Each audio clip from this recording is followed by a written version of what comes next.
Magsiselfie daw kami pero video yung napindot ko. At yun na nga, magsisimba muna kami bago ang lahat. At pagkatapos ng misa nga ay nagpa-picture na ang lahat kay pare para may remembrance. O diba, bongga, ang dami nila, in CR lang sa kaalam. At pagkatapos nga namin sa simbahan ay pumunta na kami dito sa venue kung saan gaganapin ang lahat. At bago ang lahat ay nag-charity muna kami para mamigay ng kaunting tulong sa ating mga kababayan. Dahil isa ito sa ating pinunta dito.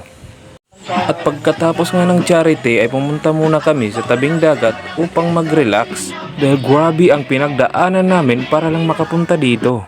Sinungsong lang naman namin ang bagyo. O diba?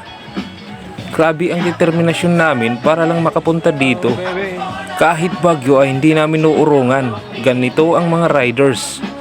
Charot! Kung nasiyahan ka sa aking video, please share naman at i-follow muna ako. Mana?